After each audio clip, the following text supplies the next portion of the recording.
আয়ুষকে মেরে ফেলে এবার সেই ক্রিমিনাল পালিয়ে গেল। হ্যাঁ বন্ধুরা, ভিডিওতে লাইক দিয়ে দেখতে থাকুন। যে মুহূর্তে কিনা দেবলীনার ভাড়া করা সেই গুণটা আয়ুষকে খুন করে রেখে সেখান থেকে যখন কিনা সময় সুযোগ বুঝে পালিয়ে যায়, ঠিক সেই মুহূর্তে ঈশান যখন সেখানে এসে হাজির হয় অনুশ্রীকে নিয়ে, এবং ঈশান যখন বলতে থাকে যে চলো তো অনুশ্রী, আমরা একবার ভেতরে গিয়ে দেখি ভাইটা কী অবস্থা, এখন ভাইটা রিকভার করছে কিনা। ঠিক সেই মুহূর্তে যখন কিনা ঈশান ভেতরে যাওয়া মাত্রই অনবরত আয়ুষের শরীর থেকে রক্ত ঝরতে দেখে। ঠিক সেই মুহূর্তে ঈশান বলতে থাকে যে ভাইদা, ভাইদা, ভাইদা তুই কথা বলিস না কেন, তোর শরীর থেকে এতটা রক্ত ঝরছে কী করে, ডক্টর ডক্টর কোথায়। ঠিক সেই মুহূর্তে ডক্টর ডক্টর বলে চিৎকার করা মাত্র দেবলীনা যখন আনন্দে আত্মহারা হয়ে বলতে থাকে যে এবার আমি যেটা ভেবেছি সেটাই হয়েছে, এবার দেবলীনা চল, তোর নাটক করার সময় শুরু হয়ে গেছে। ঠিক সেই মুহূর্তে দেবলীনা ভেতরে ঢোকা মাত্র যখন কিনা বলতে থাকে যে ও মাই গড, আয়ুষের এই অবস্থা কী করে হলো। ঠিক সেই মুহূর্তে ঈশান বলতে থাকে যে সেই একই প্রশ্ন তো আমার তোমাকে করা উচিত দেবলীনা, যে তোমার নজর কোথায় ছিল বলো তো, তুমি কোথায় ছিলে যে তোমার অ্যাবসেন্সে এরকম একটা অঘটন ঘটে গেলো, অথচ তুমি কোনো মতে টেরও পেলে না, এবং তুমি স্বাভাবিক একজন মানুষের মতন তুমি বাইরে দাঁড়িয়ে আছো, যেখানে কিনা তোমার এখানে ভাইটাকে পাহারা দেওয়ার কথা ছিল বলো তো।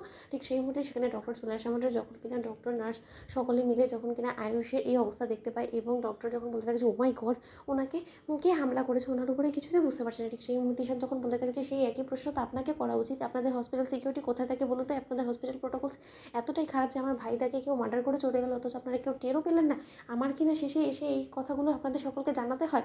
অন্যদিকে যখন কিনা আয়ুষের মঙ্গল কামনা করে কুসুম যখন একদিকে দণ্ডি কাটা শুরু করে দেয়, এবং কুসুমের এই নিঃস্বার্থ আয়ুষের প্রতি ভালোবাসা দেখে ইন্দ্রাণী গাঙ্গুলি যখন কিনা কুসুমের প্রশংসায় ভাসতে থাকে, অন্যদিকে ইন্দ্রাণী গাঙ্গুলি যখন সেই 11টি ঘর থেকে গুরুজির আদেশ অনুযায়ী ভিক্ষে করে যখন কিনা সেই টাকাটা দিয়ে রীতিমতো ঠাকুরের ভোগ রান্না করতে শুরু করে দেয়, ঠিক সেই সময় ইন্দ্রাণী গাঙ্গুলি বলতে থাকে যে সব কিছু মেনে যখন আমি করছি, আমার দীর্ঘ বিশ্বাস যে অবশ্যই আমার আয়ুষ আমার কাছে ফিরে আসবে, তুমি দেখে নিও।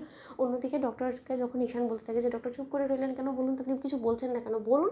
ঠিক সেই মুহূর্তে ডক্টর যখন বলতে থাকে যে mister Ishaan Ganguly come down, I am sorry to say যে Ishaan Ganguly, Ayushmann Ganguly is no more. ঠিক সেই মুহূর্তে ঈশান যখন কান্নায় ভেঙে পড়ে এবং ঈশানকে যখন অনুশ্রী সামলাতে হিমশিম খায়, ঠিক সেই মুহূর্তে দেবলীনা বলতে থাকে যে ও মাই গড ডক্টর, আপনি এসব কী বলছেন বলুন তো, কে এমন আছে যে কিনা আয়ুষের সঙ্গে শত্রুতা করতে গিয়ে আয়ুষকে শেষ করে ফেলো বলুন তো, নির্ঘাত এটা কোনো বিজনেস রাইভাল হবে যে কিনা আয়ুষকে পথ থেকে সরিয়ে দেওয়ার জন্য এই সমস্ত কাজ করেছে। কিন্তু এই কথাটা এবার আমরা কী করে আন্টিকে বলবো, সেই বেচারি তো নির্জলা উপোস করে বসে আছে, সে কঠোর তপস্যা করছে আয়ুষকে সুস্থ সবল করে তোলার জন্য, সেই রীতিমতো ভিখিরিতে পরিণত হয়ে গেছে, আর সেখানে কিনা আজকে আয়ুষের মৃত্যুর সংবাদ সে শেষে শুনতে পারবে। ঠিক সেই মুহূর্তে মন্দিরে ইন্দ্রাণী গাঙ্গুলি এই সমস্ত অক্লান্ত পরিশ্রম করাকালীনই হঠাৎ করে যখন সিদ্ধার্থর কাছে ফোন আসে, এবং দেবলীনা যখন বলতে থাকে যে আঙ্কেল আন্টিকে এক্ষুনি ইনফর্ম করো যে আয়ুষ আর বেঁচে নেই, আয়ুষকে কেউ মার্ডার করেছে। ঠিক সেই মুহূর্তে সিদ্ধার্থের এই চিৎকার আওয়াজ শোনা মাত্র ইন্দ্রাণী গাঙ্গুলি বলতে থাকে যে কী হয়েছে সিদ্ধার্থ। ঠিক সেই মুহূর্তে সিদ্ধার্থ বলতে থাকে যে আয়ুষকে কেউ মার্ডার করেছে। তো বন্ধুরা, লাইক শেয়ার করে সাবস্ক্রাইব করো।